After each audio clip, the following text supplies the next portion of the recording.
Rồi mình tháo bung được cả mảng ra rồi.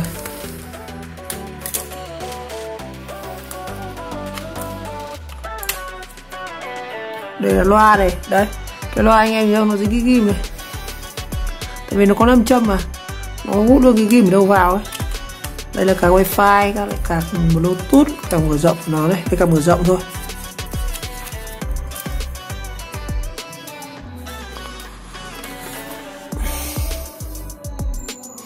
Mình tháo hẳn con này ra xem như nào nhé.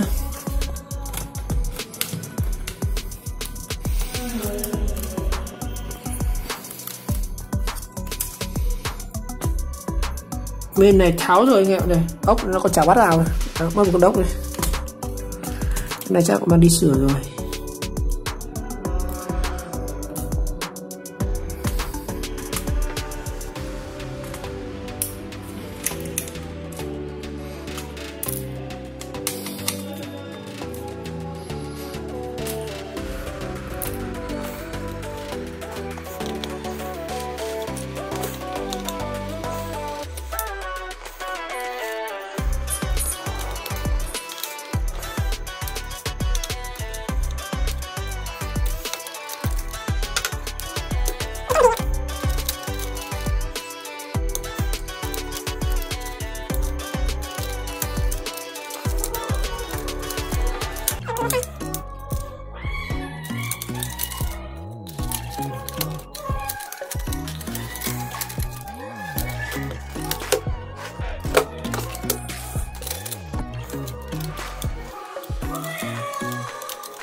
Rồi, xem đã bung được chưa nhá.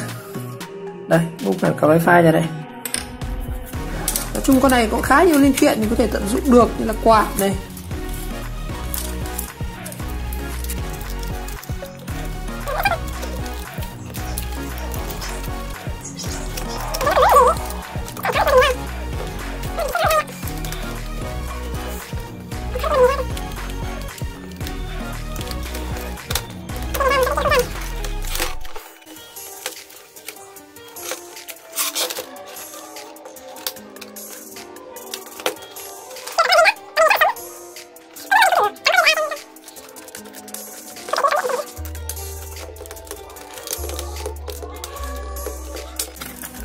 Vậy cái này thì mới tháo được màn hình ra anh ạ.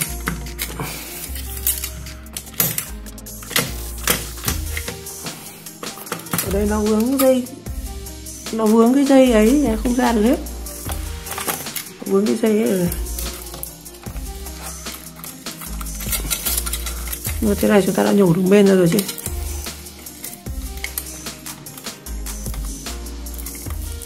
Đây nó có hai cái gờ công tắc này.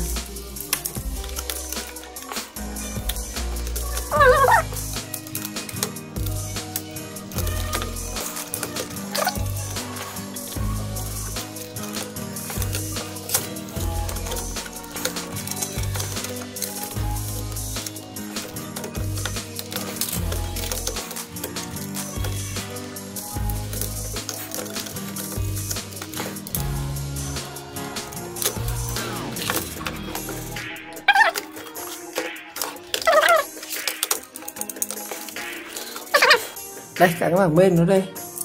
Mình sẽ bung nước cái này ra.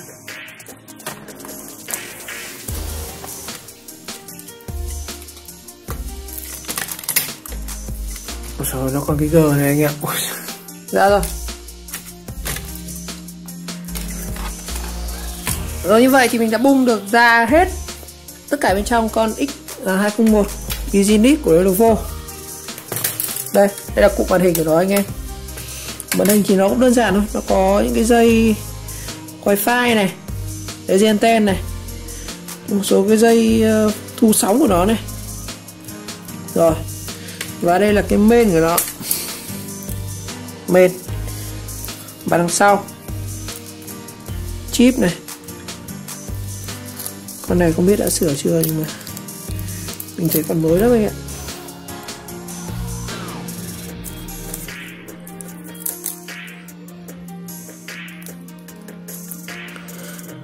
Thử tháo hẳn xem con CPU nhé. Con CPU nó chỗ này anh em ơi. Đây con này rất là ngon thôi anh ạ. Cái quạt nó nhìn rất là xịn nhá. Thường là những cái dòng bình thường chúng ta dùng nó chỉ có cánh nhôm thôi, nhưng mà cái này nó tản nhiệt bằng đồng ấy. Nó thì đồng nó sẽ tốt hơn rất nhiều so với nhôm. Mình sẽ tháo thử xem con chip này nó sử dụng chip gì nhá.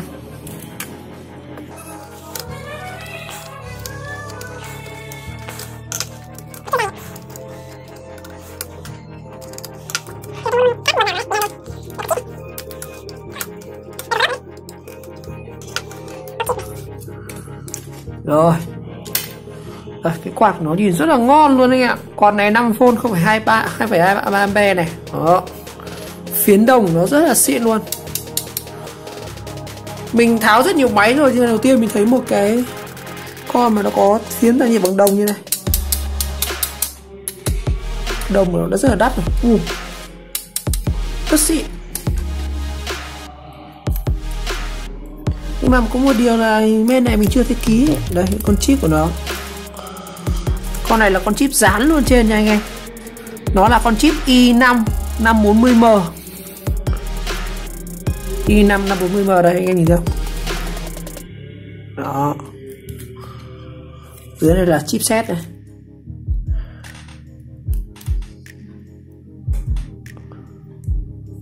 Mình chưa thấy sửa gì con này luôn anh ạ. Chưa thấy có dấu hiệu sửa gì. Tất nhiên là người ta sửa thì cũng như là họ làm rất là khéo luôn.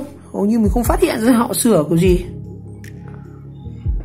Làm cho họ đánh sạch không phát hiện được. Nhưng mà với cái cảm quan của mình với con này thì đây, cái mạch của nó khá là sáng em ạ.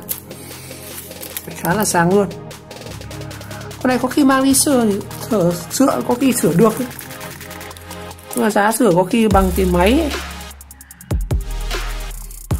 Đó, main của nó.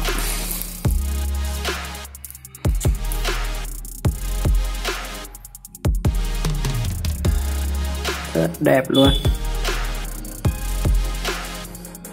Con này là con chip dán luôn anh ạ.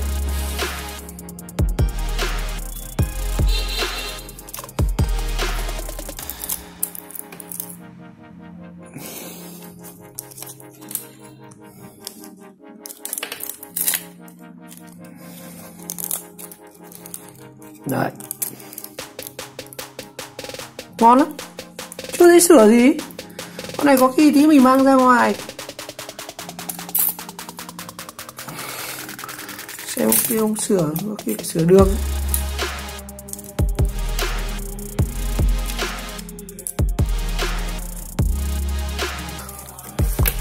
Mình lắp lại cái quạt này. Quạt này ngon thật. Bằng đồng hết này. Nó hơi đóng két tí thôi. Rồi, như vậy đây là tất tần tật bên trong con X201. Main này, main nó rất là bé luôn. Một số cái đồ linh tinh, các wifi, đống RAM này, 2 con RAM 2GB. Đó, 2GB. RAM chính hãng của Lenovo rồi này. Ui chà. Tiếc không lên này ạ. Thôi bây giờ mình lắp lại thôi. Kiểm tra qua thì cũng không thấy cháy nổ gì đâu. Bây giờ sửa cũng phải mất mấy trăm nghìn đấy anh ạ. Máy này giờ bán ra nó được 2 triệu. Không biết có được 2 triệu không. Tại vì chẳng có ổ cứng. Được cái màn hình này. Màn hình này cũng có vẻ giá trị này. Không biết thằng này nó sửa chưa. Mình chẳng thấy nó ký cọt gì.